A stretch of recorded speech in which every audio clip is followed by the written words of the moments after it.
NAC9 news में आप सभी का स्वागत है। मैं आपके साथ शिवांगी। चलिए नजर डालते हैं देश दुनिया की कुछ बड़ी खबरों पर। नेपाल के अपदस्थ प्रधानमंत्री केपी शर्मा ओली ने इस बात से इनकार कर दिया कि उनकी सरकार ने 8 सितंबर को आंदोलन के पहले दिन जेएनजी विरोध प्रदर्शन के दौरान प्रदर्शनकारियों को गोली मारने का आदेश दिया था, जिसमें तकरीबन 19 लोग मारे गए थे। बता दें कि नेपाल कम्युनिस्ट पार्टी के अध्यक्ष ने इसके बजाय घुसपैठियों को इस त्रासदी के लिए जिम्मेदार ठहराया।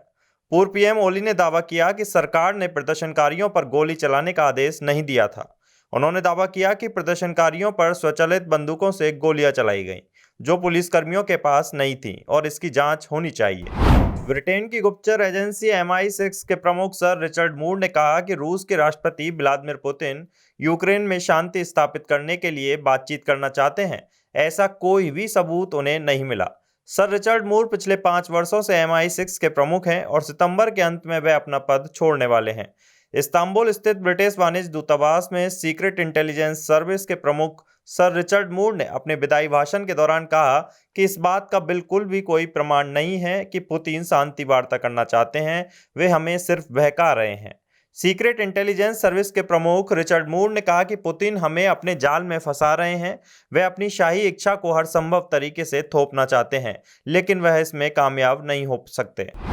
जैश के बाद लश्कर ए तैयबा के कमांडर कासिम ने पाकिस्तान की पोल खोल दी।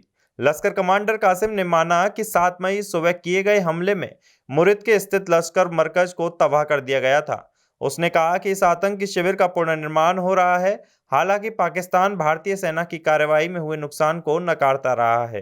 कासिम ने कैमरे के सामने खड़े होकर इस सच को कबूल किया।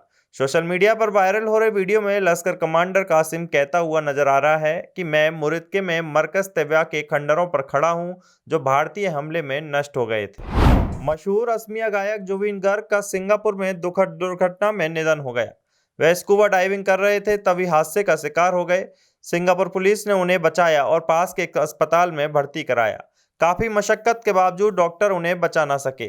वह 52 साल के थे। उनके परिवार में उनकी पत्नी थी। Zubeen Garg north east festival में भाग लेने के लिए सिंगापुर में थे। यहाँ उन्हें 20 सितंबर को प्रदर्शन करना था। उनकी अचानक मृत्यु ने प्रशंसकों और पूरे असमिया समुदाय को हैरान कर दिया। उनके जाने से भारतीय संगीत उद्योग में गहरा शून्य पैदा हो गया।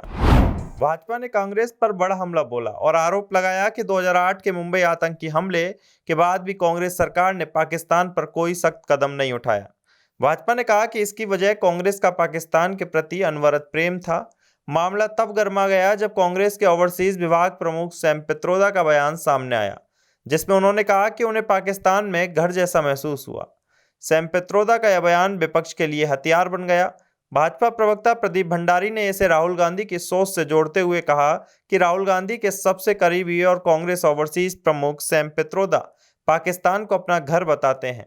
यही वजह है कि यूपीए सरकार ने 26/11 जैसे हमले के बाद भी पाकिस्तान के खिलाफ कड़ा कदम नहीं उठाया।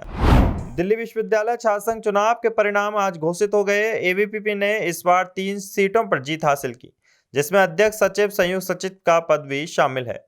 अध्यक्ष पद पर एबीवीपी के आर्यन मान जीत चुके हैं। सचिव और संयुक्त सचिव पद पर भी एबीवीपी प्रत्याशियों ने बाजी मारी। वहीं उपाध्यक्ष पद पर एनएसयूआई प्रत्याशी राहुल झांसला जीते हैं। चुनाव में 39.45% मतदान रिकॉर्ड दर्ज किया गया।